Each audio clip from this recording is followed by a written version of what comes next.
Sœurs et frères dans le Christ, paix, joie, grâce, amour à chacun de vous, au nom de notre Seigneur Jésus-Christ et de la part de Dieu notre Père, en ce lundi de la 5e semaine du temps de Carême. Il arrive parfois que le mauvais cœur ou le mal que les gens veulent faire à certains, la méchanceté de certaines personnes peut porter à la survie de ceux envers qui ils veulent être méchants ou qu'ils utilisent. C'est un peu ce qui arrive dans l'évangile d'aujourd'hui avec cette femme qu'on appelle l'adultère. Mais avant tout, elle est une femme. Jésus va lui dire, femme, il va lui redonner sa dignité de femme. Elle est un être humain. Elle n'est pas l'adultère. Elle est une femme avant d'avoir commis un acte comme celui-là. Et elle survit parce que ces gens, voulant piéger Jésus, l'amènent vers lui. S'il avait voulu appliquer la loi tout de suite, elle serait morte lapidée. Dans leur méchanceté, le texte nous dit qu'ils voulaient mettre Jésus à l'épreuve, ils voulaient le piéger, va sauver cette femme, parce que Jésus va intervenir d'une façon intéressante, et on va voir, et on va un peu regarder avec plus d'attention la vie de Jésus. Avant tout, cette femme est accusée et l'attitude des personnes qui l'amènent là est une attitude vraiment hypocrite, on le sait bien. Ils ont cueilli la femme et ils ont laissé l'homme s'en aller. Peut-être que parmi ces hommes-là, beaucoup de ceux qui sont au milieu, qui voulaient la lapider, sont même jaloux. Parce que peut-être parmi eux, il y en a qui lui ont même fait la cour. Elle l'a refusé. Peut-être qu'il y en a qui auraient bien voulu aller avec elle. Et elle l'a refusé. Un peu comme Suzanne, dont la première lecture nous raconte l'histoire. Parce que les vieillards ont voulu coucher avec elle, elle l'a refusé. Et il la piège. Ça, c'est la première chose qui arrive. C'est que quand les gens sont frustrés dans leur situation, quand ils ne vous aiment pas, quand ils sont méchants, et surtout quand ils n'arrivent pas à accepter leur propre faute, leur propre péché, et qu'ils voient des personnes faire des choses qu'ils voudraient faire, mais ils ne sont pas capables, ou ils n'ont pas donné la possibilité, ils vont se mettre dans la situation de se venger.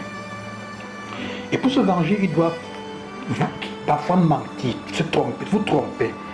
Il est sûr qu'ils ne mentent pas sur cette femme. Mais la manière avec laquelle ils appliquent la loi sur cette femme est très partielle. Donc ils veulent se servir d'elle pour, faire sortir toute leur vengeance, leur haine, envers Jésus aussi et envers quelqu'un d'autre, avec leur frustration. L'attitude de Jésus est une attitude intéressante. On nous dit qu'il était en train de dessiner, continuer à tracer des signes dans le sol. Cette parole a fait couler beaucoup d'encre. Qu'est-ce qu'il était en train d'écrire? Il y a des écrits qui ont été sortis dessus. Bon, mais on n'a jamais compris. Ce n'est pas important. L'attitude de Jésus est le fait de quelqu'un qui est en face d'une situation aussi délicate prend du recul. Jésus nous enseigne comment gérer les situations délicates. Surtout les situations où la vie de quelqu'un est en danger. Les situations où ta réponse peut mettre en danger la vie de quelqu'un. Et c'est délicat. Jésus montre que le plus important, c'est toujours de se rappeler que ce qui compte, c'est protéger la vie. D'un côté comme de l'autre. Et nous apprend avec cela à faire la différence entre la condamnation et le reproche. La condamnation est ce que ces hommes sont en train de faire. Et généralement, cela porte à l'humiliation, à la vengeance, au désir d'expulser l'autre et de tuer l'autre et de faire du mal à l'autre. La condamnation souvent porte à ça. Elle porte à une forme d'application de la justice aveugle pour la loi elle-même et pour faire du mal, pour se venger, comme ça, froide. Le reproche est toujours en vue de faire grandir la personne qui s'est trompée ou qui est tombée dans l'erreur.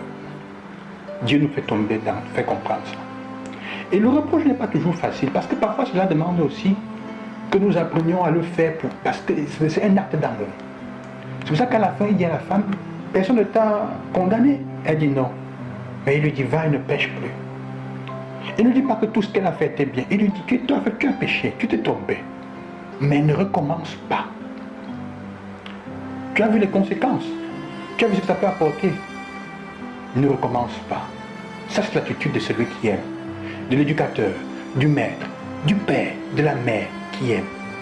Pas la condamnation. La condamnation, souvent, est le fruit du fait que nous voulons prendre les distances de cette personne et je ne suis pas comme toi. Je te condamne, je t'expulse de la société parce que tu sembles être une poubelle, tu nous fais honte, on doit se dissocier de toi parce que nous ne ressemblons pas, on n'a rien à faire avec toi. Alors que souvent, En fait, on veut éliminer la personne parce qu'elle exprime sa manière d'être, son péché ou sa limite manifeste des choses que nous portons en nous-mêmes et que nous avons mais que nous n'aimons pas dans notre source, dans notre famille, dans notre vie, dans notre quotidien. Il y a des tas que nous portons mais nous n'aimons pas. Alors quand on les voit dans les autres, on condamne et tout de suite on classifie pour les éliminer, comme si ça nous aidait à éliminer cela, à nous dissocier de ça. Tu prends l'habitude de condamner ou tu es capable de reprocher. Le reproche est un acte d'amour. Parfois il doit aider l'autre à... Il met le point là où l'autre doit grandir. Il reproche mais il montre comment avancer.